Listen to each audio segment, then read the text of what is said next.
My name is Fatuma Kuso. My daughter, Zahra Adam Boule, the eldest of my 5 children, went missing Friday, May 26, 2023. 12 days later, her husband of 18 years had been arrested and charged with the first degree of her murder. But I'm not here today to speak to the what, the why, and the who, and the where, and the how of the case. That I'm going to leave it to the criminal justice system, and hopefully justice will be served one day. What I want to share with you is when I posted my daughter's missing persons poster and followed with her murder and funeral and spoke about that, a lot of people reached out to me both in person and in social media telling me, you are so strong. I don't know how you're doing it. Trust me, I said those same things anytime I visited parents that lost their child to car accident, health situation.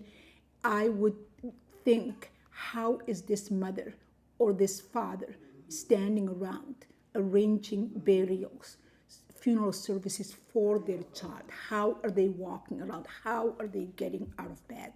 So I understand when people say that, but trust me, this has nothing to do with strength. I am not stronger than any other mother that this tragic loss could have happened to.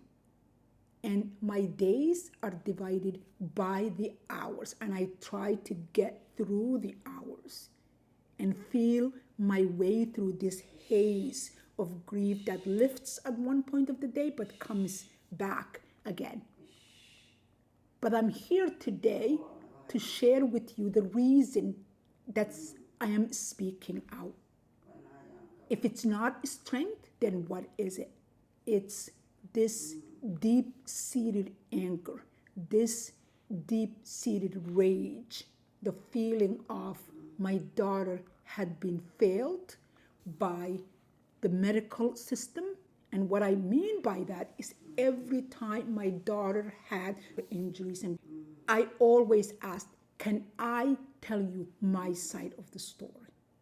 Things that my daughter might not tell you. Can I add to the story that my daughter told you? I wasn't asking for anybody to tell me what she had said because I knew what she said because she told me it. But what I wanted to do was to add to things that I knew she might not share. Maybe she was embarrassed. She was trying to fix the relationship, to go back, to take care of this person that she loved and was loyal to.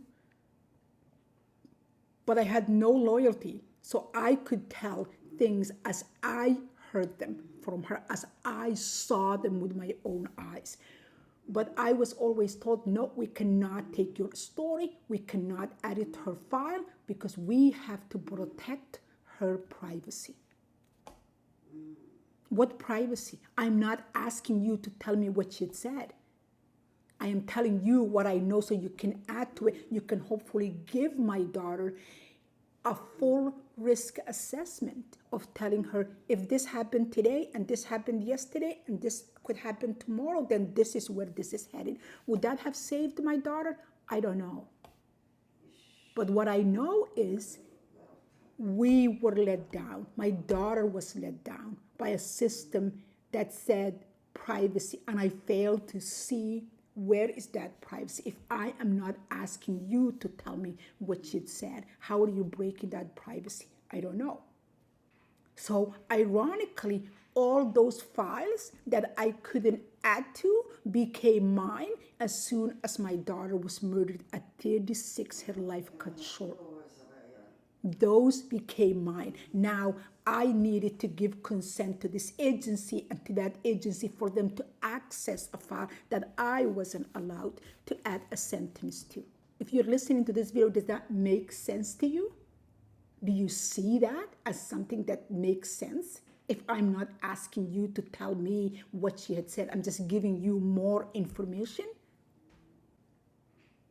So I'm just trying to show you where my mindset is in as I grapple with this painful experience that I do not wish it on my worst enemy.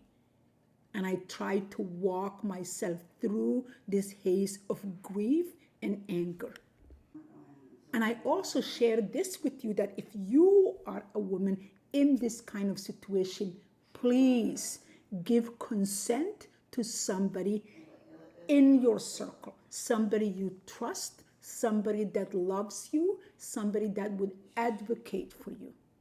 So when you are in the haze of this trauma you're trying to deal with, somebody else with a clear mind as an outside perspective could say, this is what happened yesterday. This is what happened the day before. This is what I have noticed. This is what she told me.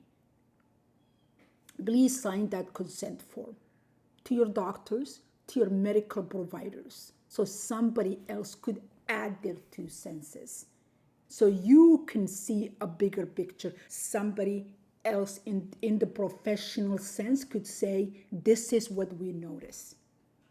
And if you have a woman in this kind of situation in your life, please encourage them to sign a consent form. Please have this person to have somebody that could advocate for them when they cannot advocate for themselves. We all would get into a place where we cannot advocate for ourselves.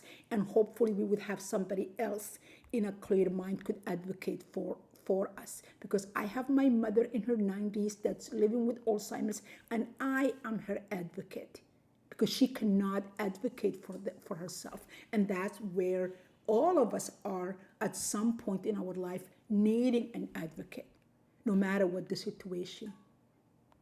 So have that consent form signed for somebody who cares about you, for somebody who's not in it to gossip about you or share your information with other people, to talk about you down and to mock you. No, you want somebody who's going to look out for you, somebody who can see it and say, this is what I noticed, to somebody who is in a professional field that could tell you. I cannot stress enough, if you have a woman like that in your life, please try and encourage them to have that consent until we can get to a place where the medical professionals understand we need to find a way to protect the privacy of the individual without denying them advocacy. But in the meantime, please sign a consent if you're a woman in this situation.